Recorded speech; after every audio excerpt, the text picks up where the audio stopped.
Hello again, this is the part 2 of gameplay. We're going back into battle formation.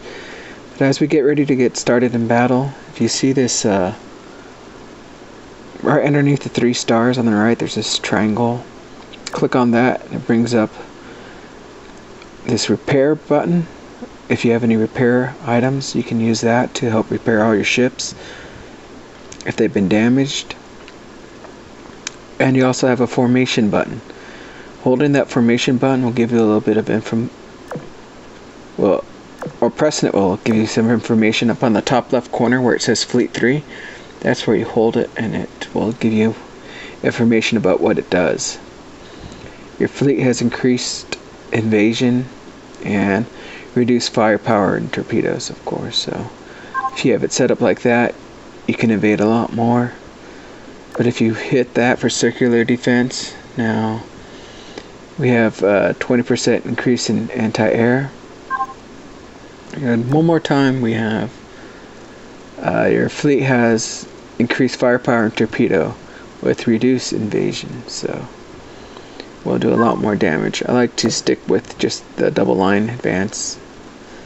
I don't care if we don't do as much damage as long as we don't take damage, because not many people get the repair item, and you can only use it for this one stage if you do get it. So you can't just collect them or you can't buy them. From what I've seen, there is one ship that you can put onto your team that gives you some to start off with.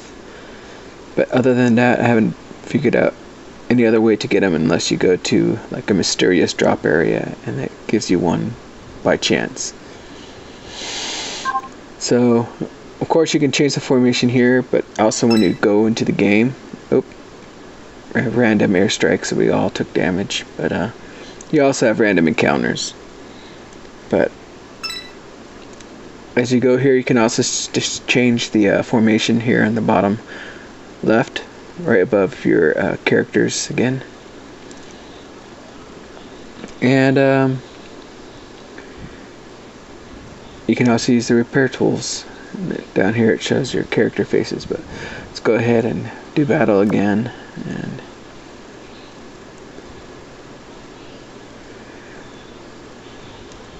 we'll fight this battleship, I guess. So in this stage, we're more likely to fight some battleships or as our main enemies.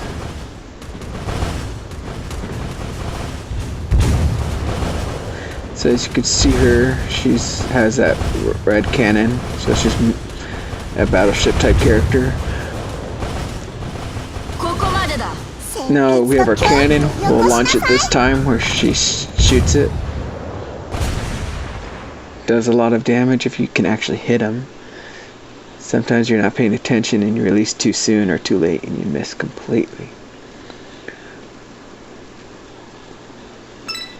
But they're really good for burst damage. So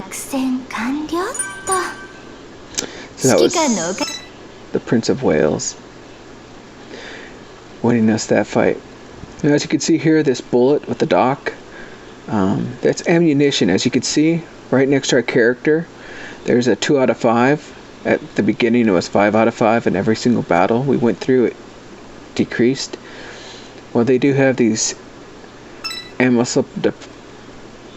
supplies that you can collect, and they usually only hold 3. So when you get there, if you only have gone through one battle, it will only pick up 1 and say you have 2 left, and then you can do battle again and go back there and pick up the rest. But once all 3 have been taken, it disappears. And now we're ready to go attack the boss, which has that red face.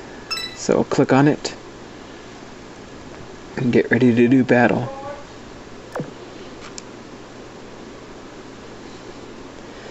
So here we are getting into the battle for the boss. You'll have the beginning stage at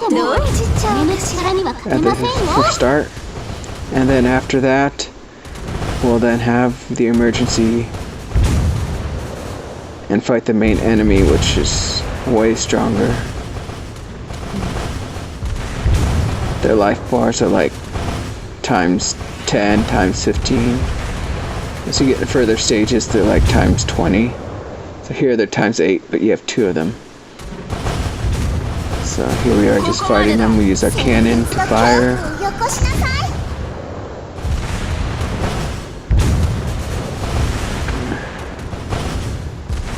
Launch our torpedoes. Now we don't have any air carriers with us, but when you use that, any big shots from like artillery will disappear when you use the airfield. But we'll show that a little bit later. It's just at these easier missions, it's a lot easier. Or at the earlier missions, I find it easier to use battleships rather than the air carriers. And you can see we received a lot of items in this stage compared to the others. Yay! Good for you. I have no idea what you're saying. So, there's that. Boss defeated, stage complete. So that was the gameplay for AzurLane.